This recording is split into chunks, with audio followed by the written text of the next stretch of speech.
Most gardeners really enjoy growing some herbs, and I'm certainly no exception. Up until now, I've grown them mainly for culinary purposes. Apart from this comfrey, it's Symphytum Hidcote Blue, which I love. And this is mainly for the bees, and it's very, very low maintenance, as you can see. Very early flowering, so this is just when the bees need some food, so it really pulls them in. And then of course they pop across to my veg garden as well, so it works hand in hand.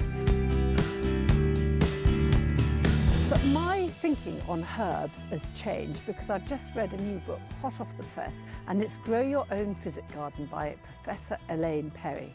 And she has done a lot of research into herbs, and she has her own Physic Garden, which is now a charitable institute at Dilston.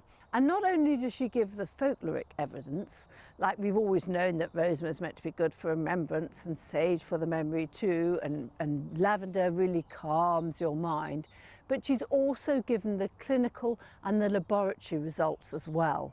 And it's fascinating to see just which ones are most effective and exactly what they do. And you can find it's very reliable evidence. What really surprises me about this book, though, is the quantity that you have to imbibe in order to enjoy their benefits. So often it's 10 to 15 grams of the leaves per plant. And that is quite some doing. So now I'm changing the herbs I grow a bit, I'm adding to them greatly, and I'm also growing them in much larger quantities to treat my friends and family's various ailments. One of the herbs I've grown for as long as I can remember is parsley. But in the last 10 or 15 years since I've been working with chefs, they all seem to want to have the flat leaf parsley rather than the moss curled. And they think it's got a slightly subtler flavour, but it's purely personal choice. But it is fantastic for flavour. I remember when I was working with Anthony Rowell Thompson, he did tests with shepherd's pie, and in one lot of shepherd's pie he put salt, and the other one he put no salt and just parsley. And when he tested it on various people, they all said the most flavoursome was the one with parsley. So it does help you to reduce your salt content. Nearly all herbs contain antibacterial and anti-inflammatory properties. Parsley contains a lot of anti-inflammatory ingredients. These are antioxidants, including flavonoids, carotenoids, and it also contains a lot of vitamin C. So don't just grow a wee bit of parsley, but grow a lot of it. I do find my guinea fowl love it, sadly, so I have to keep it covered. They obviously know the health benefits as well because they're always at it. If I don't keep it covered, it's gone. Cherryville is another brilliant herb, particularly for picking all through the winter. It goes fabulously with fish and chicken and the lighter meats. Very tasty, a sort of subtle aniseed taste, but lovely. It's very easy to germinate. It's a biennial, so it means if you sow it now, it will go all through the summer, and you can start picking it probably in about May, if not before. You can pick it all through the winter months and it stays green, and then it will go up to flower probably in 2021 later on in the year, about July or August, something like that, depending on how dry it is. It's meant to be very good for arthritis. And as I've got rather stiff joints as a hangover from my Lyme disease, I'm going to start imbibing lots more of this. I would say sage is probably in the top 5 user herbs. It's amazing. It's easy to grow, it's a perennial bush, it's evergreen. I grow the big-leaved form because it keeps more evergreen in the winter. It needs to be chopped back hard to keep the lovely young fresh leaf, so the more you pick it and use it, the better it is. Clinical trials have shown that it's anti-fatigue, and it also enhances your memory. So I definitely need this one when I'm doing a Gardener's Question Time programme. According to Elaine Perry's book, you need 10 to 20 grams of fresh leaves per day in order for this to be effective. That's quite a lot to take. So you might want to blitz it up and put it with some honey and warm water or something to make it more palatable. But it really is a fabulous leaf. I mean, we put it in stuffings, you can put it with runner beans, chopped up, it's quite fun, and it's just a really useful herb. It also looks really beautiful in the garden because it keeps its evergreen leaves throughout the year, and it means you can use it throughout the year. Rosemary and thyme are the ones that naturally go along with the sage.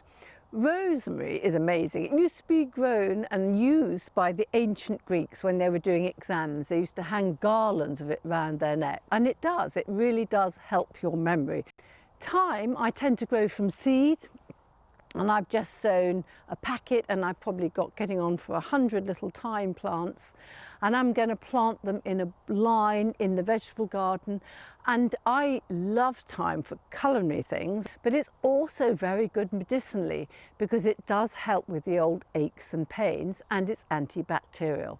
I like it when it's really young and fresh. When it gets old, it gets quite woody, and then you have to pull the leaves off the twigs. Otherwise, you're eating a load of old twigs that get stuck in your teeth. But if it's young, you can just chop it up, twig, stem, leaves, the lot, and it's all soft and easy to use. In laboratory trials, they found that it actually helps ease aches and pains. And it's also antibacterial, so it's a thoroughly useful herb. One of my favourite herbs that I often give cuttings away, rooted cuttings to friends, is lemon verbena. The reason I like it is because if you cut it and put a few leaves in boiling water, it is the most tasty herbal tea you can have. And when you offer it to people after a meal, they always love it and say, "Oh, what is this? Where can I get some?" So the next time you can just take the rooted cutting, because it's very easy to root from cuttings. It has a lovely lemony smell to it, and it's far more subtle than lemon balm, but sweeter somehow. Lemon balm is a herb that seeds around and grows everywhere and is a bit of a nuisance. Lemon verbena is slightly more difficult to grow in that it won't survive a really hard winter. So I always take cuttings of it in the late summer, root them on in the greenhouse, and then plant them out in the following spring. And it's really good in a herbal tea because it really helps to make you sleep soundly. And they do say that one of the most important things to help stop inflammation is to have a good night's sleep. If you don't get a good night's sleep, you're really giving that inflammation a chance to get going. Saffron is probably my top herb or spice. I started growing it because I've got some Iranian clients, and every time I ate with them, they would put handfuls of saffron on most dishes. Iranian food, I think, is just sublime, and the use of saffron really adds to it. When you buy it, you buy the crocus bulbs. It is a crocus, and you want to buy Crocus sativus. There's all different types of crocus. Some might be toxic, so do make sure it is the proper crocus. And you want to grow it in a free draining soil in a sunny position. And the flowers will come up usually September or October, and they're beautiful, typical crocus flowers. And the bit that you use is the stigma. That's the female parts of the flower, and it divides into three. So you get these golden stigmas that sort of hang over the flower. And I go and watch my crocus flowers every day at that time of year because the slugs love them. They've got very good taste. And with the scissors, I'll just go and snip the stigma out of the flower. I then will dry it in a very cool oven for about 24 hours. Then I wrap it in silver foil to keep the light out and put it in a closed bottle in a dark place. If you buy it, it costs a fortune. So it's well worth growing. It's meant to relieve depression, it's meant to improve your mood. Now, I've never tried this and I don't really know, but that is what they say. Sometimes I drop some stigmas into a glass of white wine and it makes it go a beautiful golden colour. And I think maybe it's the wine or maybe it's the saffron, but it does make you feel pretty good. My newbie herb for this year, which I'm going to be road testing, is meadowsweet, Filipendula ulmaria. This used to be called Spirea ulmaria, and the spirea is the word that aspirin was derived from. And apparently it's very good for arthritis. It's very pretty. I'm going to grow a lot. I'm not quite sure how I'm going to use it and how much, but it'll be trial and error. There are many, many herbs that can be very beneficial to your health. And so it is well worth growing the ones that you want and will use in your own mini Physic Garden. But if you're going to be serious about this, I think it is well worth just consulting a qualified herbalist, and they can actually guide you in the quantities and the amount to help you for your particular problems.